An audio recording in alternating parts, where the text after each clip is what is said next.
Hello bachcho, let's see the question and the question says that assertion virus infected cells secrete proteins known as interferon. Reason interferons protect the non-infected cells from bacterial infection.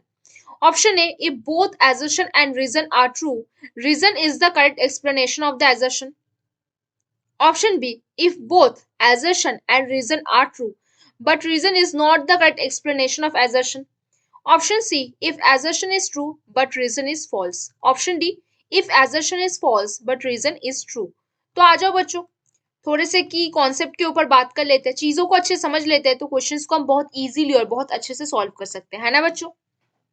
तो देखो जरा, हमारे पास जो virus infected cell present होते हैं, क्या होता है बच्चों, जो वायरस इन्फेक्टेड सेल्स होते हैं वो दूसरे नॉन इन्फेक्टेड सेल को क्या करते हैं, एसओएस जारी करवाता है। मतलब एक प्रोटीन वो क्या करता है, एक प्रोटीन सिक्रीट करता है, यहाँ से क्या करेगा, एक प्रोटीन सिक्रीट करेगा, यहाँ से क्या सिक्रीट करेगा, एक प्रोटीन।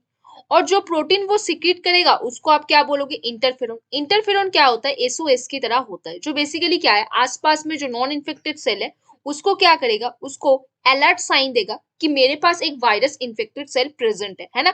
तो वो उस वजह से एक प्रोटीन को सिक्रीट करेगा, जिस प्रोटीन को आप क्या बोल सकते हो, इंटरफेरॉन बोलोगे।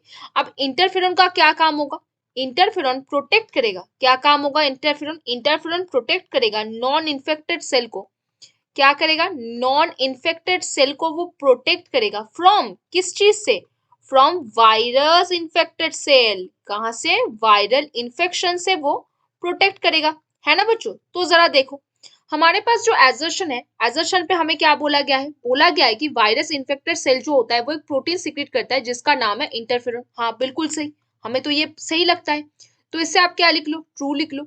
लेकिन हमारे पास जो रीजन है उसने क्या बोला, रीजन ने क्या बोला कि जो इंटरफेरॉन होते हैं वो नॉन इन्फेक्टेड सेल को प्रोटेक्ट करते हैं, ये बात तो सही है, लेकिन बैक्टीरियल इन्फेक्शन से नहीं प्रोटेक्ट करता, किससे प्रोटेक्ट करता है, ऑब्वियसली वायरल इन्फेक्शन से। तो ये वचन तो हमारे लिए फॉल्स दिख गया।